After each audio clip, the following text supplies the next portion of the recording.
This report examines the most recent openly available data on waste management. We are trying to answer the question, what are the major trends in the waste management in the world and in the United States particularly.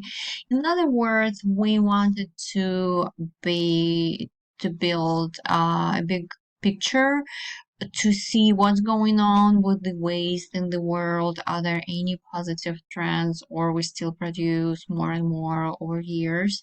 What's going on with the recycling, how much plastic we produce, and what are the countries' major contributors in the world waste generation, and maybe we can see what are the uh, factors that influence that high waste generation rates.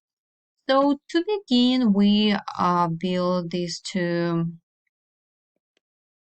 maps. So the first map shows what countries generate more waste. So, of course, as expected, this is the United States, China, India, Brazil, Russia, basically countries with the largest population.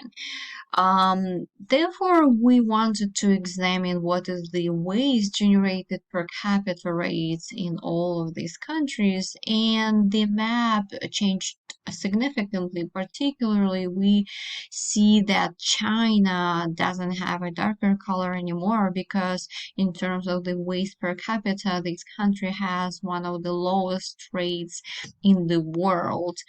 And for example, Canada or Australia, they have a pretty high uh, 0.71, 0.56 waste generated per capita rates. So this map shows that most countries actually have very high waste generated per capita rates, and just if they are smaller, it doesn't mean they don't produce a lot of waste, and it doesn't mean that they don't have problems with the waste management. A similar picture we can see here. Also, some world regions have a smaller total waste generated in 2017, but mostly this number is lower just because this region is smaller than others. So we can see that in 2017, the world generated a little bit less than 2 billion tons of waste, and 11% of it was plastic. That's why we want to focus more in our report on the plastic content in the waste, because we want to see what countries do with this, and how much actually plastic we already have sent to the landfills. So if we look at these graphs, they indicate how much plastic the top 20 countries by waste generation produce. And we can see that it's pretty interesting that very developed countries with a high GDP and pretty high waste per capita rate, they produce very different amount of plastic. For example, if we look at Canada, it's just 3% plastic composition, and with the waste rate 0.75. Plastic composition in the United Kingdom is more than 20% of the total generated waste in the country, and this number one of the highest in the world. So that means that we would need to look into each of these countries to examine their patterns, their policies, to understand better why these countries produce different amounts of waste and type of waste. Um, we also looked into the GDP, population, and waste comparison by different countries within certain regions. So, as expected, there is a pretty strong correlation between the waste per capita, population, and GDP per capita. So, we can see the more people have money, the more they produce waste. However, there are always outliers, and it's also interesting to understand why. For example, Norway has a pretty low waste per capita rate and one of the highest GDP per capita in the world. And if we look in East Asia and Pacific, we see also a number of outliers, such as Japan, right? Very high GDP per capita and significantly lower than average United States waste trends. We also see some similar patterns. The country generates more and more waste over years.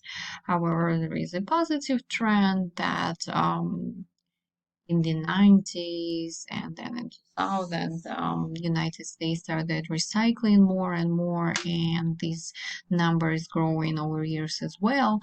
However, there is still combustion year data. We can see that only 8% of plastic is recycled in the United States, and the rest was sent to the landfills. So that's why it's very interesting to look at these graphs. So we can see that actually plastic cannot be decomposed quickly. It's in hundreds of years for this material to be. It's more than 300 million tons by now in the United States of waste, plastic waste, being stored in landfills. So if we look at the states level, we can see that the waste generation, waste management patterns vary very differently. So, for example, the West Coast is very good in recycling. More than a half of the state's waste recycled on an annual basis, recycled and composted. And what is common for the Northeast, we can see that most states actually are still burning their waste, and their recycling rate is not as high as we would expect from the progressive states. So, on average, we can see also the same dynamic that the bigger state, the bigger contribution in terms of the total waste. However, California is not only a very large state, it also has one of the highest um, waste per capita rate. Is 1.76 per capita. So the darker, the higher waste per capita rate for these states. And we can see that actually in New York, rate per capita is not as high, but we know that New York is a very populated city. So that's why it doesn't look as significant. However, some states as Montana have extremely high waste per capita rate, or that in order to manage efficiently the waste generation, recycling countries, we need to take into consideration the current policies, cultural differences, and to understand better the behavior and different choices that people make.